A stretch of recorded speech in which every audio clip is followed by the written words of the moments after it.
पहले भी कहा है कि ये स्वामी प्रसाद मौर्य के विचार नहीं है। स्वामी प्रसाद मौर्य के कंधे पे बंदूक रख के समाजवादी पार्टी गोली चला रही है और जो भी बयान सनातन के खिलाफ, हिंदू के खिलाफ, रामायण के खिलाफ, धार्मिक भावनाओं को आहत करते हुए जितने भी बयान स्वामी प्रसाद मौर्य के आते हैं वो दरअसल समाजवादी पार्टी के हैं और समाजवादी पार्टी के राष्ट्रीय अध्यक्ष जी के वो बयान हैं। बहुत ही योजनाबद्ध तरीके से, बहुत प्रायोजित तरीके से समाजवादी पार्टी इस तरह के बयान स्वामी प्रसाद मौर्य जी से दिला रही है। अगर ऐसा नहीं है तो समाजवादी पार्टी के मुखिया को सामने आना चाहिए, या तो उनके खिलाफ कार्रवाई करना चाहिए या तो सीना ठोक के बताना चाहिए कि ये इन बयानों से मेरा भी सरोकार है। हमारे पार्टी के नेता हैं, वो अधिकृत रूप से बयान दे रहे हैं और अधिकृत रूप से बयान नहीं दे रहे हैं तो उनके खिलाफ कार्रवाई करिए। मंत्री जी, 22 जनवरी को प्राण प्रतिष्ठा की विशेष तैयारी है अयोध्या? नहीं, राष्ट्रीयता से जुड़ रहा है भगवान श्री राम का मंदिर और उनकी अयोध्या, तो इसमें हर्ज क्या है। आज पूरी दुनिया उस तारीख का इंतजार कर रही है और माननीय प्रधानमंत्री जी के संरक्षण में उत्तर प्रदेश की योगी जी की सरकार ने अयोध्या को विश्व नगरी बनाने का जो संकल्प लिया है, वहाँ के विकास को तो देख नहीं रहे हैं ये लोग। भारतीय जनता पार्टी और भारतीय जनता पार्टी की सरकार, हम वही कर रहे हैं जो जनभावना है, जो हिंदुस्तान की जनता चाहती है।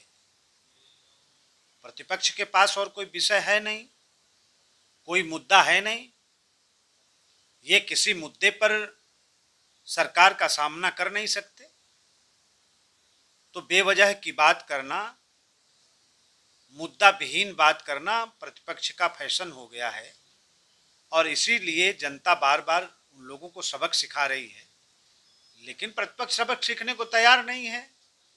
और इसीलिए हम लोग बार बार कहते हैं कि 2024 में देश ही नहीं, दुनिया की सबसे बड़ी सरकार, सबसे बड़े बहुमत के साथ पूज्य मोदी जी के नेतृत्व में सरकार भारत की बनेगी, भारतीय जनता पार्टी की सरकार बनेगी। इनके पास कुछ है ही नहीं, जनता में कहीं इनकी स्वीकार्यता नहीं, इनके गठबंधनों की नहीं स्वीकार्यता है और ना ही इनके नेताओं की कोई स्वीकार्यता है। तो इस तरह की बात तो करेंगे, इनका फ्रस्ट्रेशन है। माननीय प्रधानमंत्री जी की लोकप्रियता दिन पर दिन जितना बढ़ रही है, ये इनसे पच नहीं रहा है, फ्रस्ट्रेशन है, तो मुद्दा विहीन बात करने लगते हैं। हाल ही में इंडिया गठबंधन, उसके बाद राहुल गांधी की यात्रा, क्या मानते हैं कि इंडिया गठबंधन को कितना फायदा होगा? ये क्या नहीं, एक यात्रा करके लौटे और देश के बड़े 3 राज्य भारतीय जनता पार्टी की झोली में आ गया, तो इनकी यात्राओं का इस तरह से जनता इनको जवाब देती है।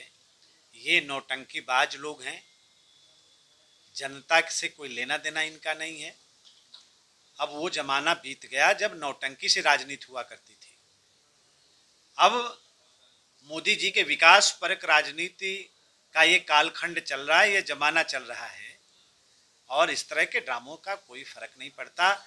इनकी नीयत ठीक नहीं है, ये इनकी नीयत में खोट है। इनके चेहरे कितने बार बेनकाब हुए हैं, जनता देश की इसको समझती है कि इनकी यात्रा में क्या है, इनके गठबंधन में क्या है, तो कोई फर्क नहीं पड़ता है। 10,000 श्रमिकों को भेजने की बात कही जा रही है, लेकिन जो आपके बहुत करीबी हैं वो लोग काफी नाराज हैं और पूछ रहे हैं कि आपके क्षेत्र से कितने लोग जा रहे हैं?